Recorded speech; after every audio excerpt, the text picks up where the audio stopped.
So the question isn't only in the danger, but it's kind of the processes, the mechanisms by which we want to actually secure the good in the world. When we try to secure the good, when we claim that we have knowledge of it, we end up constructing enemies who are opposed to us.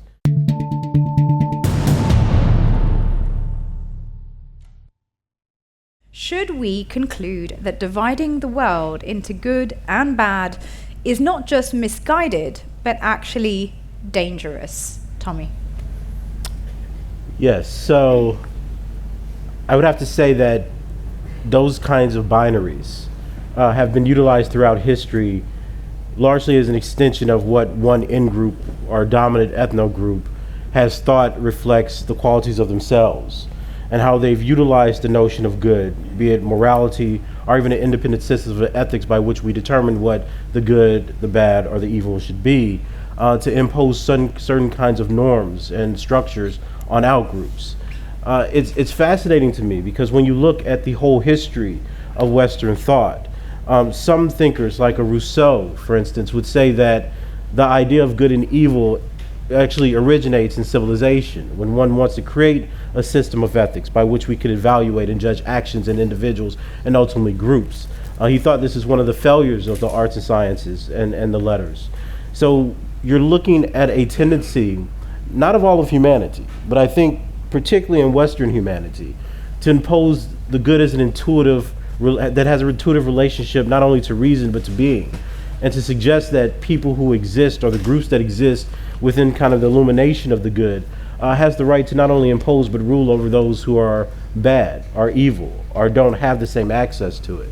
And I think this presents a very important quandary for how we think of our contemporary world and modern civilization, because now we're not simply having philosophical arguments or debates, in the agora or in forums where we're trying to come to a consensus about the values that we think constitute what is the good. But rather we're using economics, military might, politics, and violence to impress one specific notion of the good on others. And these hierarchies that we develop between each other, be it an in-group or an out-group, be it a political party or otherwise, exude a denigration, if not dehumanization, of the people that we see on the other side. So the question isn't only in the danger, but it's kind of the processes, the mechanisms by which we want to actually secure the good in the world. When we try to secure the good, when we claim that we have knowledge of it, we end up constructing enemies who are opposed to us.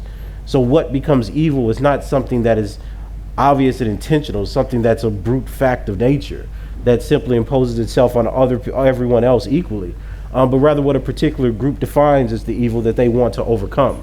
And that seems to be more akin to people defining themselves as semi-deities that have God's given right that's been ordained by something higher than themselves and us to understand why they have this natural ordained power to determine how reality in the world should be. So the question of good and evil isn't one merely of danger, but it's the kind of caricatures, the processes of logic and reason that are created by the presumed relationship that we have to morality. And even more dangerously, to presuppose that we create rules of this called ethics that allow us to somehow objectively intuit what these forms of morality would be, even at the expense of other people's existence. Thank you so much. Massimo, why have we should we conclude that dividing the world into good and bad is not just misguided, but actually dangerous? Yeah, you almost say it's evil, right? I don't believe that the categories of good and evil are particularly useful, and in fact, I believe that they tend to be pernicious. Let me tell you a couple of stories to illustrate the point. A colleague of mine, Owen Flanagan, a number of years ago, interviewed the Dalai Lama.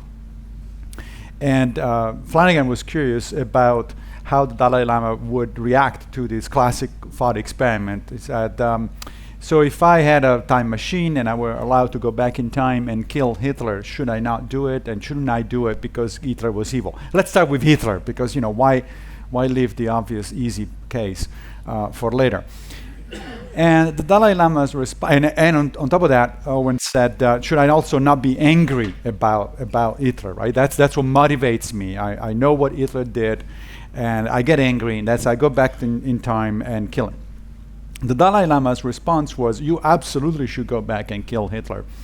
And in fact, you should do a fanfare. You should organize a sort of a party, a ceremony, because this is an important thing that you're doing. You're actually going to be very helpful. But no, you should absolutely not be angry about it. You should approach the issue as if you were a surgeon excising a tumor, the surgeon isn't going to be upset about the tumor, isn't going to say, tumor, evil. It's just the tumor is just the thing that happens in the universe, and if we can avoid it, if we can get it out, then we should, because it's a positive thing. It improves human health to do it. So that's the way we should be treating Hitler. So the Dalai Lama was making 2 points. First of all, that yes, it is.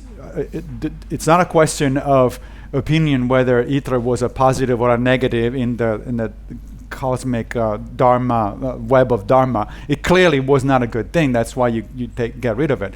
But at the same time, you shouldn't be upset about it, because you should understand that we are all the result of complex webs of cause and effect. None of us asked to be here. None of us chose our parents. None of us chose our genetic makeup or our upbringing or anything like that. So if we have responsibility from an ethical perspective, it's kind of a little tiny.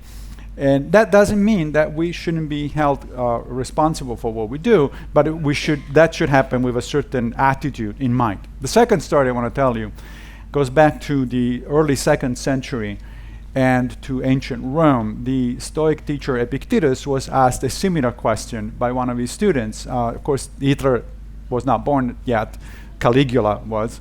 But, same thing. And the student asked, so if I see these really bad person, should I not, put him in jail or kill him or anything like that? And Epictetus' response was, well, think of the bad person, what you are calling a bad person, as a blind man.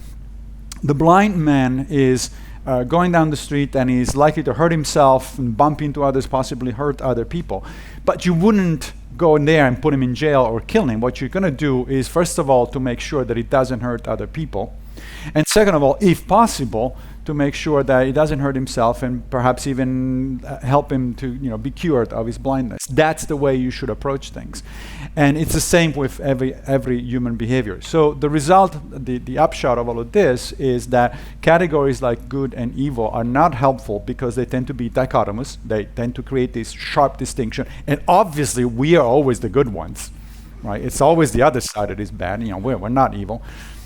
They're not helpful. They are in fact pernicious because they prompt us to act in a way that is uncharitable, that is uncaring toward other people. What we should try to do instead is to be helpful. And yes, sometimes to be helpful does mean intervene in a certain way, and perhaps even in a violent, firm way, but only as the last resort, and always with the right attitude of charity toward other human beings who are pretty much in the same boat as we are. Thank you so much. Joanna, over to you. Should we conclude that dividing the world into good and bad is not just misguided, but actually dangerous? Thank you. So there's a whole very ancient tradition of people talking about what might be a good way to be, how to be a good person, how to act well, and how to treat others well. And these terms, good and bad, originally they come from a old Germanic tradition of language, and they're quite practical in their original use. This idea of bad, it's very much about a misfortune or a disease, as Massimo was saying, something that's going to cause harm. And similarly with good, there's this idea it's a benefit or a gift. So they don't have this adamantine absolute system, this idea that they connect to some elsewhere beyond the human that can't be argued with, that can never ever be countered. So I think that tradition of debating how to live well, how to treat others well, is obviously incredibly important, and we want to be able to act in the world and to counter where we see harm and misfortune and, as you were saying, this disease. And so throughout history you have that debate, and it goes all the way back to 2,000 years before Christ, the Epic of Gilgamesh, through the Greeks and through further societies and ages that we'll touch on.